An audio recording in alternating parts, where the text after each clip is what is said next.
मेरे साथ मिल दोहराएंगे, हे प्रभु तू सत्य, चित्त और आनंद स्वरूप है। हम तेरे शुद्धतम, पवित्रतम, वर्ण करने योग्य तेज को धारण करते हैं। जो धारण किया हुआ तेज हमारी बुद्धि को सन्मार्ग में प्रेरित करे। आर्य समाज कुबेर नगर के सत्संग भवन में उपस्थित आर्य समाज के संरक्षक गण, माननीय प्रधान जी, मंत्री, कोषाध्यक्ष, सभी अधिकारीगण, सदस्यगण, बाहर से आए विद्वजन, आदरणीय भद्र पुरुषों, मातृशक्ति,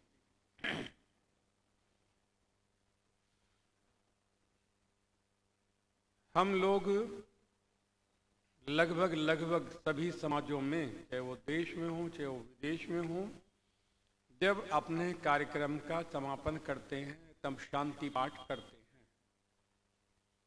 शांति पाठ का मंत्र शांति प्रकरण के अंदर भी इसको दिया गया और हम लोगों के स्वभाव में है, नियम में है कि हम शांति पाठ करते हैं। उसके बाद समझते हैं कि अब कार्यक्रम समाप्त। जब शांति पाठ करते हैं तो इसके हम अर्थों पर जब चिंतन करते हैं तो देखते हैं शांति पाठ में आता है औषधियों शांत हो, पृथ्वी शांति, अंतरिक्ष शांत हो, सर्वम शांति, सब शांत हो। सबके लिए, औषधियों के लिए, पृथ्वी के लिए, भूमंडल के लिए शांत होने की बात कही गई है। पृथ्वी शांत हो, औषधियां शांत हो। लेकिन अब विचार कर करके देखें, क्या ये अशांत हैं? पृथ्वी कदापि अशांत नहीं है, शांत है। परमात्मा ने जो नियम उसकी गति में फिट किया हुआ है वो उसका पालन करती है। उस पालन से एक पल भी वो कोई विलंब नहीं करती। जो उसके लिए निर्धारित है, अपनी ही दूरी पर घूमना और सूर्य के चारों ओर चक्कर लगाना, ये दो कार्य पृथ्वी के हैं। अपनी दूरी पर घूमना और सूर्य के चारों ओर चक्कर लगाना। और इसका एक चक्कर सूर्य के चारों ओर लगाने में 365 दिन, सूर्य का एक चक्कर लगाने में 365 दिन इसे लगते हैं। ये उस कार्य में कहीं भी कोई भी विलंब नहीं करती, नियम का पालन कर करके अपना कार्य करती है और शांत है। पृथ्वी अशांत नहीं है। कभी आप सबको एहसास सा करा देती है ये ऐसे ऐसे करने का, तभी आप कंप जाते हैं, घर छोड़ करके बाहर निकल जाते हैं, अरे ये क्या हो गया। ये संकेत पृथ्वी की तरफ से है कि जैसे मैं शांत रहूं ऐसे तुम भी रहा करो। यदि अशांत हो जाऊं तो तुम रह नहीं पाओगे, टिक नहीं पाओगे मुझ पर। इसलिए मेरी तरह शांत रहो, अशांत मत रहा करो। पृथ्वी शांत है, अंतरिक्ष भी शांत है। जितने भी सूर्य, चंद्रमा, बृहस्पति, शुक्र आदि तारा मंडल आकाश में रहते हैं, अंतरिक्ष में रहते हैं, वो सब के सब शांत हैं। आपने कभी नहीं देखा होगा कि सूर्य का और चंद्रमा का आपस में विवाद हो, तारा मंडल का आपस में विवाद हो, बृहस्पति का सूर्य का विवाद हो। बोले तुम सबसे बड़े कैसे हो गए बृहस्पति? आकाश में रहने वाले, अंतरिक्ष में रहने वाले इन विभिन्न असंख्य तारा मंडलों में भी कभी कोई विवाद, कोई समस्या उत्पन्न नहीं होती। इनके भी परमात्मा ने अलग अलग आकार बनाए हैं, अलग अलग इनकी गति है, अलग अलग इनका स्वभाव है। अलग अलग गति, स्वभाव, आकार होते हुए भी इनमें कोई विवाद, कोई समस्या नहीं है। ये सब शांति के साथ में जो परमात्मा ने नियम इनके अंदर फिट किया है उसका पालन करते हुए ये अंतरिक्ष में भ्रमण करते हैं, शांति ही रहते हैं, अशांत नहीं है। औषधियां भी शांत हैं, हम उत्तराखंड में रहते हैं। अब उत्तराखंड में हम यदा कदा जब पहाड़ पे जाते हैं, ऐसी ऐसी औषधियाँ पहाड़ पर हैं। आपने सुना होगा फूलों की घाटी। फूलों की घाटी ये बद्रीनाथ से पहले है। वहीं से दो रास्ते फटते हैं, एक फूलों की घाटी को चला जाता है पैदल, और दूसरा रास्ता इधर जो हेमकुंड साहब है, जो गुरुद्वारा है, वहां पर ये रास्ता चला जाता है। हमने पैदल इन सब मार्गों को देखा है। हेमकुंड साहब में भी हम गए हैं। हेमकुंड साहब में गुरुद्वारा पहले नहीं था, वहां पर लक्ष्मण मंदिर था। मान्यता है लक्ष्मण जी ने यहाँ साधना तप किया था। चारों ओर ऊंचे ऊंचे पहाड़ हैं बर्फ के, उनमें बर्फ पड़ी हुई है। वो बर्फ पिघल करके जैसे आती है, बीच में एक झील बनी हुई है, और झील के अंदर वो पानी इकट्ठा होता है, बर्फ के बड़े बड़े पिंड उसमें तैरते रहते हैं। और इतनी बर्फ पड़ती है, इतनी बर्फ पड़ती है हेमकुंड साहब में कि रास्ते बंद हो जाते हैं, रास्ता का मार्ग अवरुद्ध हो जाता है। इतनी बर्फ पड़ती है, 10-10, 15-15 फीट रास्ते बंद हो जाते हैं। वहीं लक्ष्मण मंदिर है, वहीं से इस झील से सरोवर निकलता है। ऑक्सीजन की कितनी कमी वहां पर है कि 12 बजे 1 बजे के बाद में आप वहां रह नहीं सकते, ऑक्सीजन का अभाव हो जाता। तब वहां से जो सेवादार हैं वो कहते हैं अब नीचे चलिएगा। 1 बजे के बाद में नीचे आना शुरू हो जाते हैं लोग। वो फूलों की घाटी है, पैदल का रास्ता है। वहां एक विशेष फूल होता है जिसे कहते हैं ब्रह्म कमल। ये ब्रह्म कमल उन हिमालय की चोटियों पर ही होता है जिसके द्वारा कैंसर आदि बहुत सारे रोगों का इलाज किया जाता है। ये स्थान भी हमने देखा, औषधियों को हमने देखा, वो अशांत है नहीं। उनके पास में जो सामर्थ्य परमात्मा ने दिया है, जो गुण परमात्मा ने दिया है, उन गुण को लेकर के वो लहराती हैं। और पहाड़ी लोग उन औषधियों का उपयोग कर करके, जो फार्मेसी हैं हरिद्वार के अंदर, उन्हें ला करके वो औषधि देते हैं, अपना जीवन यापन करते हैं। मालूम होता है कि ये औषधियाँ भी शांत हैं, पृथ्वी भी शांत है, अंतरिक्ष भी शांत है, सूर्य, चंद्रमा, ब्रह्मा सब शांत ही शांत है। फिर ये शांत होने की बात कही किसे जा रही है? शांति पाठ करने की बात जो हो रही है, ये शांति किसके लिए? परमात्मा से हमने पूछा, प्रभु बता तो दो, ये शांति की बात किसके लिए, ये संदेश किसके लिए है? प्रभु कहते, जैसे सूर्य, पृथ्वी, औषधियां आदि शांत हैं, हे मनुष्य तू भी ऐसे ही शांत रहा कर। इस संसार के अंदर यदि कोई अशांत है तो ये मनुष्य ही है, और कोई अशांत नहीं है। कोई पशु पक्षी अशांत नहीं है।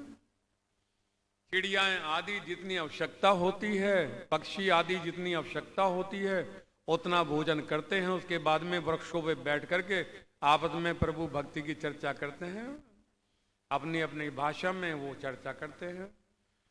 सोने से पहले फिर भोजन करते हैं और फिर सोने के लिए बैठ जाते हैं पेड़ों पर। अशांत नहीं है। जो दूसरे पशु हैं उन्हें हम देखते हैं, खरगोश हैं, शेर है, लोमड़ी है, जितना भोजन उन्हें करना है किया, शांति के साथ में अपना आराम विश्राम। और ये मनुष्य एक बार भोजन कर ले तो इसे शांति ना हो, 2 बार कर ले तब शांति ना हो, घर में इसके बाद में महीने का राशन हो ये तब शांत ना हो, साल भर का राशन हो जाए तब शांत ना हो। इसके पास में शांति है ही नहीं। बोलता शांति पाठ है, शांति की बात करता है, लेकिन जीवन में अशांत ही अशांत रहता है। इसलिए शांत होने की यदि आवश्यकता है तो इस मनुष्य को है। इसलिए ऋषि संकेत करते, जिसके पास में संतोष धन नहीं होता वह संसार में सबसे बड़ा फकीर है। संतोष धन जिसके पास ना हो फकीर है। बोले फिर ये शांति पाठ बोलने के बाद में सत्यार प्रकाश में ऋषि प्रथम समुल्लास में लिखते हैं, फिर हम 3 बार बोलते हैं, ओम शांति शांति शांति ओम। ये 3 बार क्यों बोला जाता है? वो 3 बार ही हम क्यों कहते हैं? ऋषि लिखते सत्यार प्रकाश में, यह 3 बार इसलिए बोला जाता है क्योंकि इस संसार में 3 ही प्रकार के दुख हैं। चौथा दुख नहीं लिखा कोई भी। बोले 3 प्रकार के दुख कौन कौन से हैं? जब सत्यार प्रकाश में ऋषि लिखते, पहला दुख आध्यात्मिक, और बोले दूसरा आदि भौतिक, और बोले तीसरा बोले आदि देविक। ये 3 प्रकार के दुख इस संसार में होते हैं। बोले पहला दुख कौन सा? आध्यात्मिक। और तब आध्यात्मिक दुख के विषय में ऋषि लिखते, यह जीवात्मा शरीर में रहता हुआ सबसे पहले जो दुख प्राप्त करता है वो दुख अविद्या है। अविद्या के कारण, ज्ञान नहीं है, अज्ञानी है, अविद्या में फंसा हुआ है, इसलिए ये संसार में दुख पाता है। आज यदि हम संसार की बात करें तो सबसे बड़ा दुख का एक ही हेतु हमें नजर आता, जो आज पूरे संसार में व्याप्त है। मनुष्य परमात्मा की बनाई हुई मूर्तियों को ना पूज करके अपनी बनाई हुई मूर्तियों को पूजता है। सबसे बड़ा अविद्या का कारण और दुख का कारण। यदि व्यक्ति परमात्मा की बनाई हुई मूर्तियों को पूजन करे, पूजन से अभिप्राय सत्यार प्रकाश में ऋषि लिखते, पूजा का अभिप्राय सत्कार करना, उसकी जो आवश्यकताएं हैं वो उसे दे करके तृप्त करना ही उसकी पूजा, उसका सत्कार है। बोले पूजा के लिए जो घर में हैं देवता वो कौन है? ऋषि लिखते, मातृदेव भव, पितृदेव भव, आचार्य देव भव, अतिथि देव भव। और आगे लिखते हैं, पति के लिए पत्नी देवता और पत्नी के लिए पति देवता, एक दूसरे के लिए दोनों देवता हैं। ये घर में रहते हुए देवताओं की तरह रहें, इनकी आवश्यकता के साधन हों, एक दूसरे का आदर सम्मान करते हुए ये जीवन जीवें। होता क्या है दुख का हेतु? जो हमारे माता पिता बुजुर्ग हो जाते हैं उनके प्रति लापरवाही हो जाती। तुम बूढ़े हो गए, बैठो एक तरफ, बहुत बात कर चुके, अब चुप भी रहा करो, तुम्हें कुछ नहीं पता है, हमें सब पता है। अच्छा, बच्चों को क्या सब कुछ पता होता? नहीं पता।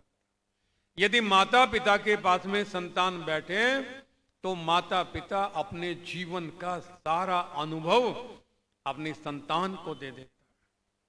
और जिस संतान ने माता पिता के अनुभव से सीखा उसके पास में दुख नहीं आते। उसने अनुभव लिया हुआ है, पिता ने बताया हुआ, बेटा ऐसे करेगा तो हानि, ऐसे करेगा तो लाभ, ऐसे करेगा तो दुख, ऐसे करेगा तो सुख प्राप्त होंगे। लेकिन जब संतान माता पिता के पास में ना बैठे तो अनुभव कहां से लेकर के आएगा? फिर वो प्रैक्टिकल करेगा, प्रैक्टिकल में हानि उठाएगा, फिर दुख उठाएगा, फिर रोएगा, दुख ही दुख।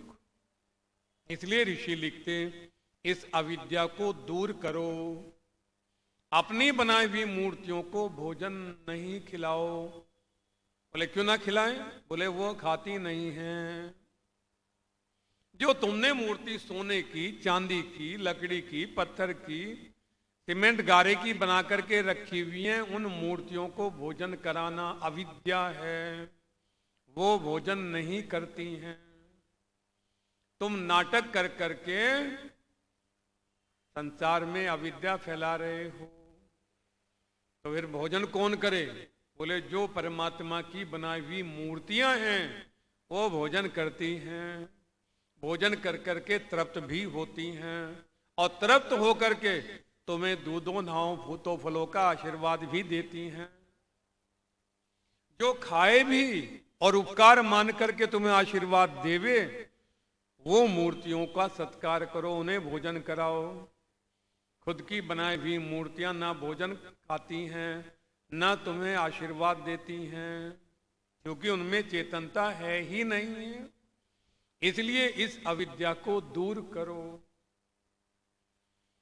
पेड़ में जल देना विद्या है, पेड़ में दूध डालना अविद्या है, पेड़ की जड़ों में पीपल में सरसों का तेल डालना अविद्या है, पेड़ की जड़ों में मिठाई रखना भोग लगाना अविद्या है, क्योंकि इस अविद्या के कारण पेड़ का अस्तित्व समाप्त हो जाता, सूख जाता है।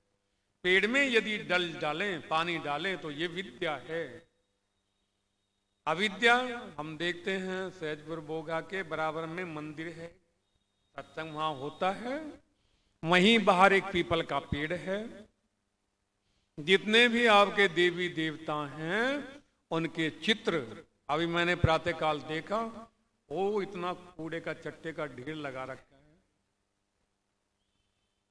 भगवान के जिन्हें आप भगवान मारते हैं, मूर्तियां रखते हैं, मूर्ति की पूजा, टूटे हुए मंदिर वहां हैं, टूटी हुई मूर्तियां वहां हैं, फटे हुए कैलेंडर वहां हैं, उनके चट्टे लगे हुए हैं। ये अविद्या है। उन मूर्तियों को घर में रखो जिन्हें बाहर ले जाने की आवश्यकता नहीं है, जो रिजेक्ट नहीं होती। हमारी बनाई हुई मूर्तियों के रिजेक्ट होने का खतरा है, वो खराब हो जाती हैं, लेकिन परमात्मा की बनाई हुई मूर्तियां घर में रह करके सुख का हेतु बनती हैं। इसलिए इस अविद्या के कारण भी संसार में दुख होता है। बोले माना इससे दुख होता है, फिर सुख कैसे? तब ऋषि संकेत करते केवल केवल परमात्मा की बनाई हुई मूर्तियों को ही भोजन कराओ। बोले भोजन ही कराएं, कुछ और भी कराएं? तब ऋषि लिखते इन मूर्तियों के लिए आवश्यकता है भोजन की, वस्त्रों की, औषधियों की और जेब खर्च के लिए धन की। इन चारों चीजों से इन्हें तृप्त किया करो। जब इन्हें तृप्त करोगे तब परमात्मा तुम्हें सुख से तृप्त करेगा। और यदि उन्होंने तृप्त नहीं किया, उनकी आंखों में तुम्हारे कारण आंसू आ गए, तो आंसू तुम्हारी आंखों में भी एक दिन आएंगे, क्योंकि जो करता है वो भरता है, जो तुम देते हो वही तुम पाते हो। इसलिए ऋषि लिखता माता पिता विद्वान पति पत्नी एक दूसरे का सम्मान आदर कर करके सुख भाव से तृप्त होकर के आनंद में विचरण किया करें। अविद्या, अविद्या को छोड़ विद्या। देखिए कहां सत्य क्या है, सत्य क्या है, सत्संग क्या है, ये अविद्या को। इसीलिए आर्य समाज का नियम बनाया गया, असत्य को छोड़ करके सत्य का ग्रहण करें। जो संसार में असत्य है, झूठ है, पाखंड है, पापाचार है, उस सब को छोड़ें। कब छोड़ें? बोले तुरंत, जैसे मालूम हो तुरंत छोड़ दो, त्याग दो। सत्य का ग्रहण करें, सत्य का आचरण करें। ये दुख अविद्या से। और यदि विद्या होवे तो जीवन में सुख ही सुख है। तब ऋषि से पूछा अच्छा ये अविद्या छोड़ दे सुख मिल जाएगा? बोले हाँ मिल जाएगा। अब बोले आगे बताओ। तब ऋषि लिखते इस संसार में राग भी दुखों का हेतु है। बोले ये राग क्या है? बोले किसी चीज से प्रीति करना, अधिक प्रेम करना। बोले कैसे? जैसे किसी को भोजन से प्रेम हो जावे, शाही पनीर बनेगा तो मैं भोजन करूंगा वरना नहीं। अब बोले घर में तो ये दाल बनी है, ये खाओ। बोले दाल मैं नहीं खाता हूं। दुख। घर में किसी से अधिक प्रेम करें, ये भी दुख का हेतु है। अधिक प्रेम करना, अधिक प्रीति करना। हमारे यहां ऋषिकेश से ऊपर लगभग 6 किलोमीटर ऊपर लक्ष्मण झूले थे। एक स्थान है गंगा किनारे का, जिस स्थान का नाम है ब्रह्मपुरी। और ब्रह्मपुरी के अंदर क्या है? वहां केवल केवल साधुओं के, सन्यासियों के आश्रम है, और कोई गृहस्थी, कोई घर किस तरह का नहीं, केवल केवल सन्यासी वहां रहते हैं। श्री राम प्राचीन मंदिर भी वहां पर है। कई संत हैं जिनके पास में यदा कदा हम बैठते हैं, मिलते हैं। वहां पर केवल उन आश्रमों में एंट्री केवल उन लोगों को है जो स्वाध्यायशील हो, साधना तप कर करके मौन रहना चाहते हो। मेले वाले व्यक्ति को एंट्री नहीं है कि आप हुतड़ंग मचाएं, खाएं पिएं, वहां से घूमें फिरें, इस तरह करें ना। जो स्वाध्यायशील है, जो साधना करना चाहता है, जो तप करना चाहता है, उसके लिए एंट्री है। वरना तो वो कह देते हैं बाबा कहीं और जाओ, हरिद्वार मेले में घूम लो। वहां पर एक संत के पास में हम गए, उनसे मिले, और लखनऊ के पास में सीतापुर के रहने वाले थे। हम उनके पास में बैठते, वहीं पे नाश्ता करते। जब शाम का समय होता था वो कहते थे अब बेटा अब दूसरे आश्रम में जा, वहां जाकर के सोना। मैं बोला स्वामी जी हम तो आपकी कुटिया में यहीं पे रहेंगे, आपके दर्शन करेंगे, आपको देखेंगे और आपके साथ में यहीं पे रहेंगे। तब मुझसे बोले मैं नहीं रखूंगा। मैं बोले क्यों नहीं रखोगे? हम तो तुम्हारे यहाँ इस आश्रम में रहेंगे, तुम्हारी कुटिया में यहीं पे रहेंगे। बोले नहीं रखूंगा, मेरे पास में नहीं रहने का, दूसरे आश्रम में जाकर के सो, वहीं रह, कल सुबह सत्संग के समय फिर आ जाना। बोले आप इसलिए रखना चाहते हैं हमें? तब मुझसे बोला इसी प्रीति को, इसी राग को तो छोड़ करके घर पे आया हूं। अब तो मेरे पास में आया है, यहां रहेगा, एक दिन रहेगा, 2 दिन रहेगा, सप्ताह भर रहेगा। जब रहेगा तेरे से मेरी प्रीति हो जाएगी, राग हो जाएगा, फिर तू चला जाएगा, फिर तू मुझे याद आएगा, अरे सलेश मुनि सत्यार्थी बहुत दिन हो गए अभी आया नहीं, कहाँ रह गया। बाबा इस राग को मैं नहीं पालता, मैं तप करने आया हूं, साधना करने आया हूं। ये सब नाते रिश्ते, ये प्रीति प्रेम छोड़ करके मैं तप करने आया हूं, इसलिए जा जा करके दूसरे आश्रम में सो। ऋषि लिखते जब ज्यादा प्रीति करते हो तब दुख का हेतु है। बच्चे के प्रति, बेटे के प्रति तुझे ये बनाऊंगा, तुझे डॉक्टर बनना है। जब आप इच्छाएं पाल लेते हैं, प्रीति करते हैं, और यदि वो ना बन पाए, इंजीनियर कुछ और बन जाए तो दुख होता है, अरे हमने तो सोचा था तू इंजीनियर बनेगा, अब बन क्या गया। इसलिए ऋषि कहते हैं ज्यादा हर किसी से राग भी नहीं रखना चाहिए। बोले फिर कैसे रहें? बोले जैसे जल में कमल रहता है, जल में रहता है कमल, लेकिन कमल पर जल का कोई प्रभाव नहीं होता, जल उस पर टिकता भी नहीं है। हमने देखा कमल के फूल को, उसके ऊपर यदि पानी की बूंद पड़ेगी तो उसकी जो पत्तियां हैं उसके अंदर ऐसा कुछ प्रभाव है कि जल बह करके नीचे, और मोती सा बनेगा जल का, और बह करके नीचे, उससे वो टिकता ही नहीं है, वो टिकने देता ही नहीं है। इसलिए ऋषि लिखते संसार में रहो, रहते हुए पत्नी के प्रति जो कर्तव्य हैं, पति के प्रति जो कर्तव्य हैं, संतान के प्रति जो कर्तव्य हैं, समाज के प्रति जो कर्तव्य हैं, राष्ट्र के प्रति जो कर्तव्य हैं, जो हमारा धर्म है उसका पालन करो। जब घर पे हो, तुम किसी के पति हो, किसी के बाबा हो, किसी के दादा हो, वहां तुम्हारा जो कर्तव्य है अपने धर्म का पालन करो। व्यापार में जब हो तब वहां व्यापारी होकर के जो तुम्हारा धर्म है उसका पालन करो। दुकान में रह करके घर का चिंतन ना करो, घर में रह करके दुकान का चिंतन ना करो, वरना ना इधर के रहोगे ना उधर के। जब कारोबार बंद करो, लोग लगाओ, बाबा दुकान की बात दुकान में, फिर घर पे वहां तुम बाबा बन करके रहो, पिता बन करके रहो, पति बन करके रहो, आनंद मनाओ। और यदि रख करोगे घर में बैठ करके भी, अरे दुकान पे कहीं कुछ गड़बड़ ना हो जाए, कोई चोर ना लूट लेवे, सावधान रहते हुए। इसलिए ऋषि लिखता किसी से राग भी अधिक नहीं करना चाहिए। ये प्रीति राग भी हमारे दुख का हेतु बनता है, दुख उठाना पड़ता है। इसलिए यदि दुख से बचना चाहते हो तो अधिक राग भी नहीं करना चाहिए। मैंने कहा ऋषिवर आगे कौन सा दुख है? तब ऋषि लिखते सत्यार्थ प्रकाश में द्वेष। बोले हम द्वेष के कारण भी बहुत दुख उठाते हैं। किसी व्यक्ति के प्रति हमारे मन में आ गया, द्वेष हो गया, और सामने से भी गुजरता है, खून में उबाल आना शुरू हो जाता, बोले वो जा रहा है।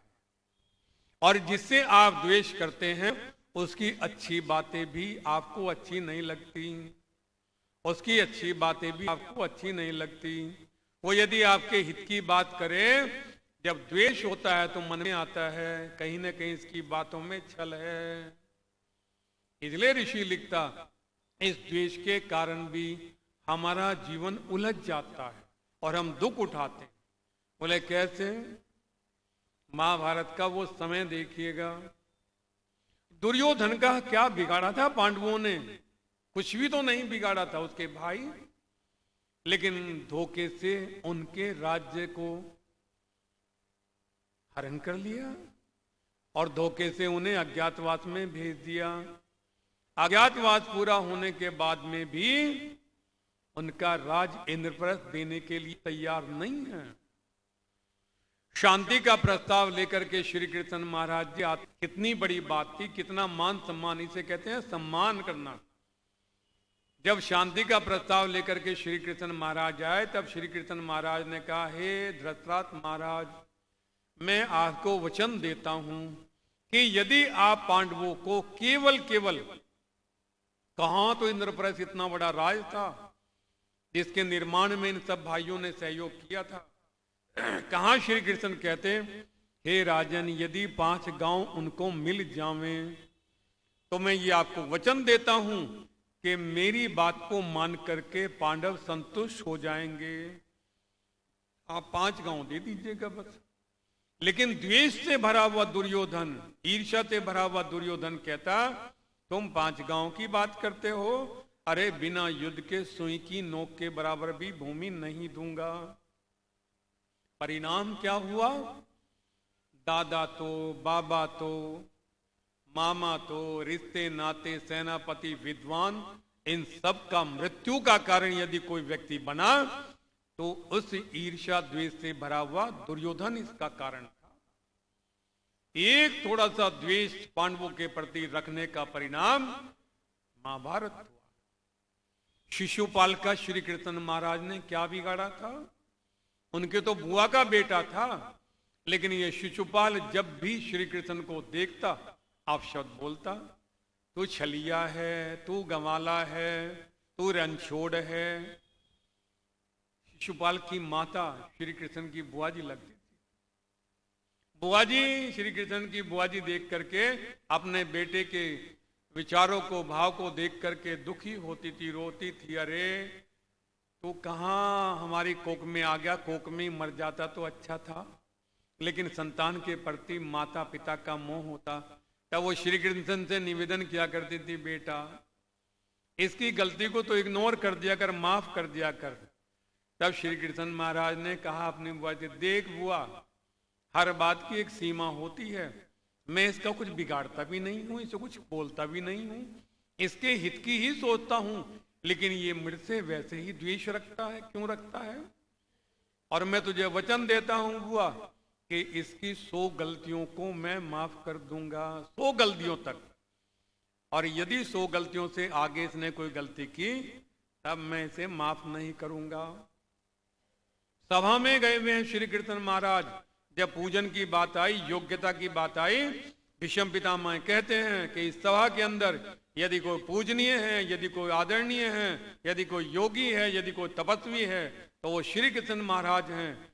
हम इनका अनुमोदन करते हैं कि इन्हें यज्ञ का ब्रह्मा बना करके इनका पूजा सत्कार किया जाए। शिशुपाल खड़ा हो गया, चिल्लाने लग गया और बोले, ये इसकी योग्यता क्या है? ये गंवाला, ये रणछोड़। अब शब्द बोलना शुरू कर दिया। कृष्ण ने कुछ नहीं बिगाड़ा इसका, लेकिन उसके मन में द्वेष भरा हुआ था। इस द्वेष के कारण बोले। बलराम जी ने खड़े होकर के समझाया, अरे आगे मत बोलना वरना तुम्हारी जीवा को खींच लेंगे। श्री कृष्ण बोले बलराम भैया बैठो, आज इसी के बोलने का समय है। और तब कहते, बोल शिशुपाल, आगे और बोल, तुम बोल। श्री कृष्ण जब कहते तब शिशुपाल कहते, अरे तू कौन मुझे रोकने वाला है, मैं बोलूंगा। और तब उसने बोलना शुरू कर दिया। इधर श्री कृष्ण ने गिनतियां शुरू कर दी। और तब जब 100 हो गई तब शिशुपाल को कहते, श्री कृष्ण सावधान शिशुपाल, अब तुमने पराकाष्ठा कर दी है। और 100 गालियों के बाद में अपना सुदर्शन चक्र निकाल करके शिशुपाल की गर्दन को काटा। ये है द्वेष का परिणाम। यदि हम द्वेष करते हैं तो दूसरे व्यक्ति का नहीं हम बिगाड़ते, हम अपने ही जीवन को खतरे में डाल देते हैं। इसलिए ऋषि सत्यार प्रकाश में लिखते, किसी से द्वेष भी नहीं करना चाहिए। और यदि आप संध्या करते हैं, यदि आप यज्ञ करते हैं, यदि आप साधना करते हैं, तब करते हैं, ये तभी सिद्ध होंगे कब? जब आप इस संसार में सबसे प्रीतिपूर्वक मित्रवत व्यवहार करते हुए सबसे अपना व्यवहार बनाए रखेंगे, तब ये सिद्ध होंगे। पड़ोसी को आप जीने ना देवें चैन से, घर में किसी को चैन से रहने ना देवें, और आर्य समाज में आकर के स्वाहा, लोग हंसेंगे, अरे बड़ा नाटकबाज है ये, पड़ोस में जीने नहीं देता, पड़ोसियों का जीना हराम कर रखा है, घर में किसी को चैन नहीं लेने देता और जाकर के स्वास्थ्य कर रहा है। ऋषि कहते नहीं, तो स्वास्थ्य करो, इसका कोई लाभ होने वाला नहीं है। सबसे मित्रवत प्रीतिपूर्वक व्यवहार किया करो, तब मंत्र में स्वास्थ्य बोलो तो तुम्हारा सिद्ध हो जाएगा। इसलिए वो आदरणीय भद्रपुरुषों मातृशक्ति, इस संसार में यदि अशांत है तो मनुष्य ही है। हम भी शांत हों, जैसे ये प्रकृति शांत है, औषधियां शांत हैं, सूर्य, चंद्रमा, बृहस्पति, वनस्पति, पृथ्वी आदि सब शांत हैं। इन्हें देख करके हम भी शांत रहा करें, और जब शांत रहेंगे तब सुख ही सुख होगा। अशांत रहने वाला कब सुखी हुआ है? इसलिए शांति पाठ को जब बोला करें तब चिंतन किया करें, ये शांति पाठ तो हम बोल रहे हैं, हम भी शांत हैं कि नहीं? समय हो गया है इन्हीं शब्दों के साथ ईश्वर की दया कृपा हम सब पे बरसे, हम भी पृथ्वी की तरह, औषधियों की तरह शांत मन वाले हों। इन्हीं शब्दों के साथ आप सभी महानुभाव का हृदय से आभार, अभिनंदन। वाणी को विराम। ओम शम। ओम देहु शांति अंतरिक्ष गुम शांति पृथ्वी शांति राप शांति रोषदय शांति वनस्पतय शांतिर्विश्वे देवा शांति ब्रह्म शांति सर्वं शांति शांतिरेव शांति शांतिरेधि। ओम शांति शांति शांति। ओम। जो बोले सो अब है। महर्षि दयानंद की, स्वामी विरजानंद की, स्वामी श्रद्धानंद की, पंडित लेखराम की, मर्यादा पुरुषोत्तम श्री राम की, योगी राज श्री कृष्णचंद महाराज की, देश के शहीदों की, भारत माता की, गौ माता का, आर्य समाज, वेद की ज्योति, ओम का झंडा, बोले सत्य सनातन वैदिक धर्म की वैदिक ध्वनि।